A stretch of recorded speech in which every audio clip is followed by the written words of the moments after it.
énormes changements que l'humanité traverse actuellement, votre perspective sur les prochains changements auxquels nous serons confrontés après avoir surmonté le problème du Covid-19.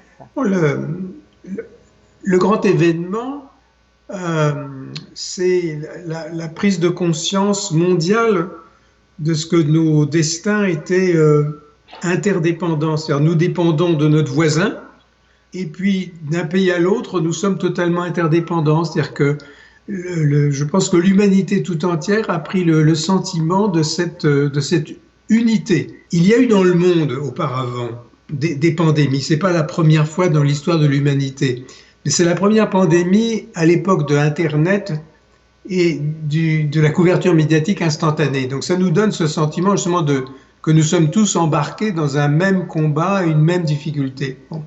Certaines stratégies ont été plus efficaces que d'autres au jour d'aujourd'hui. Ça n'est pas fini, mais au jour d'aujourd'hui, il est évident qu'il y a deux pays qui se détachent très clairement, qui sont la Corée du Sud et Taïwan.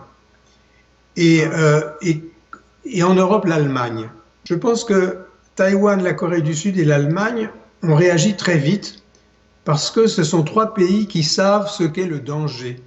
During this crisis is the saying, we are all in this together. Are we really all in this together?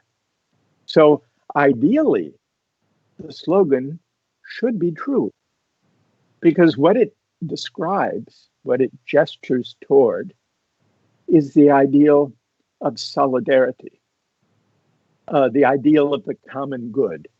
We're all in this together. We are mutually dependent on one another. And therefore, we have to arrange our economy and society in a way that recognizes our mutual dependence. This is the principle of the common good, of solidarity, of social cohesion. Et puis évidemment, une notion de solidarité collective qui est très enracinée.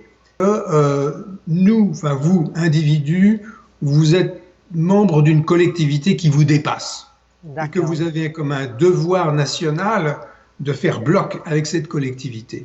J'ai toujours été partagé sur la culture coréenne parce que le côté positif, c'est cette solidarité nationale, mais le côté un peu qui m'a toujours embarrassé, c'est la répression de l'individualisme. Et finalement, j'ai eu un peu tort parce qu'en cas de crise, il s'avère que ce sentiment de solidarité nationale doit l'emporter. Mais I think one important difference is whether there is a strong enough sense of community so that people are willing to approach this crisis in a spirit of shared sacrifice to combat the virus and to promote public health and to seek the common good. My impression is that in South Korea, one of the reasons for the success compared to other countries is a greater sense of community and of social cohesion. Qu'est-ce qui profite au bien commun de la nation, mais au bien commun de l'humanité? The basis for hope is the possibility that we will learn from this crisis, not only about the public health aspects, but also about the kind of society and the kind of economy and the kind of politics we want to have and need to have in order to give expression to our mutual dependence, to make more than a slogan the idea that we are all in this together in a way that creates more just societies that recognize the importance of the contributions that everyone makes, and that we recognize the sense in which we depend on one another. And from that, I think, can come a greater sense of the common good. That's my hope. And it's a hope that goes beyond medicine, beyond public health, to the moral and civic basis of our common life together. Aussi une jeunesse qui est, je dirais, beaucoup plus individualiste et l'équilibre entre les deux n'est pas encore trouvé. Ce qui est important quand même, c'est que la Corée du Sud, en ce moment, est un exemple stratégique, c'est-à-dire ça va au-delà de la culture. La stratégie qui a été menée contre le Covid-19 en Corée du Sud est la meilleure. Tout le monde est en train d'imiter avec un peu de retard ce que vous avez fait, les tests, la recherche des foyers de maladies, l'isolement des malades, tout ça a été extrêmement...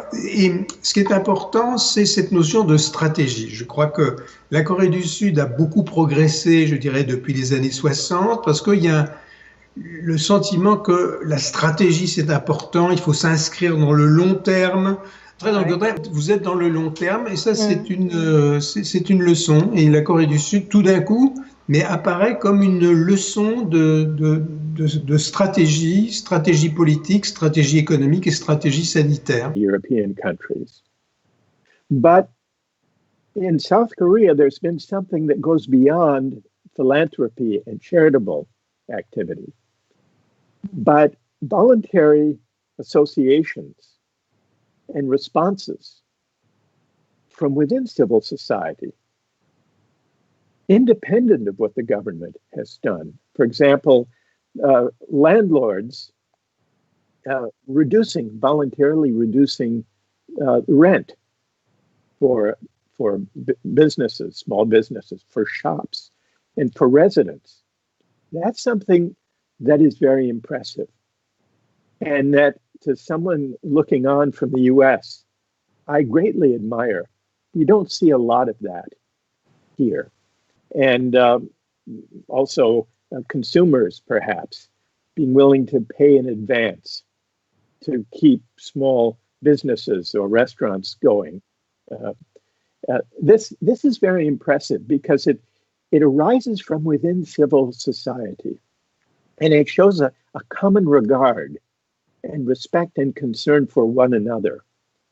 It goes beyond what government alone, even effective government action, can do. Les artistes coréens, à la vie intellectuelle, artistique, débats internationaux, je voudrais aussi que les Coréens acceptent les critiques.